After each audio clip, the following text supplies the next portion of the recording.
I'm hiding in the Amazon soon. Tell me something, Pat. It's your first time in Brazil? Yes, sir.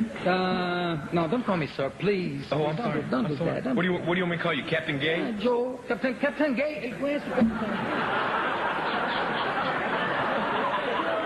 Captain Gay. If you call me Captain Gay, I'll call you Carlos Sueli. Do you know who's Carlos Sueli? He was a partner of Captain Gay. Tell me something. How long are you staying, Patrick? Have to head to Rio tonight, and for a lot of press there, because I've got 2 Wong Fu coming out and 3 Wishes. So I'm just like moving all over the world. But my wife and I have been really excited about getting to Brazil. Where's your wife? Is your wife sitting here? No, she's on her computer writing our dance movie as we speak in the hotel room. I see. And how did you find Brazil? Because sometimes I have persons here come for the first time and they get a little amazed by the cities and by the country. Do you feel did you expect something else? No. I think the people have a really lovely energy, and I've had a wonderful time so far, and I wish we were going to be here longer. But Lisa and I fly our own aircraft, so we're going to fly back down here where we can spend time and jump from one place to another.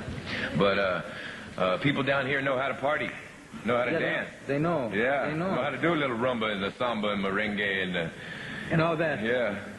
And you're a great dancer. Well, Fred Astaire's a great dancer. I just work at it. Yeah, well, Fred Astaire. Fred Astaire. Do you know any other dancer that could be compared to Fred Astaire? Not even Gene Kelly. I wouldn't. It's so original. I think both of them are so unique unto themselves. I wouldn't want to try to compare. Just like I wouldn't want to compare me to anyone else or Baryshnikov to anyone else, because that's what makes people special. You know, is everyone's unique. Yeah, fantastic. You played very different roles, and you played a bouncer, surfer, doctor, a dancer. What makes you choose a role from a script? For me, my heart. Yeah. I choose roles by instinct. I feel very lucky that I lived through the Hollywood hit machine mentality, you know, where you make decisions only according to how much money something's going to make at the box office.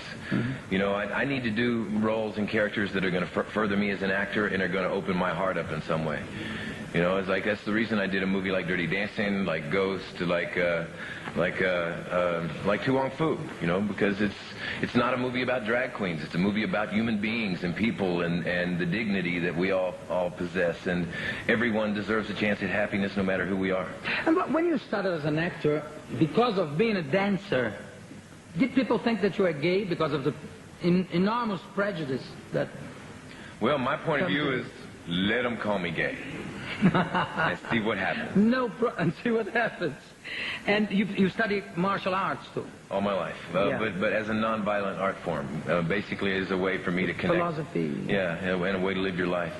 Well, we have some scenes from a lot of your movies. We're going to show each one of them, and let's start with one of the first ones, Matador de Aluguel, which was called here.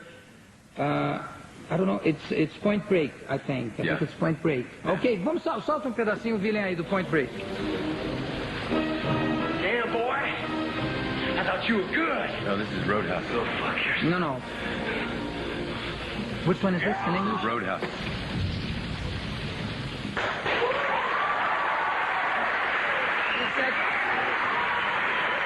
This was a full contact fight. A full contact fight, not to the face. Yeah, full contact, but not to the face. And Marshall Teague, he not only is he a wonderful actor, but he's become a very good friend. But he was the first actor I'd ever fought that knew how to fight. You know, because he was in Vietnam Special Forces. He was a Navy SEAL. Then he came out and he's 4th degree black belt in 3 different styles. And then he was a cop. And then he was a member of the SWAT team. So, what a life. But it was great. It was really wonderful to have someone whose eyes you could trust. So we beat the tar out of each other. Our forearms and rib cages were black and blue, but we never hurt each other once.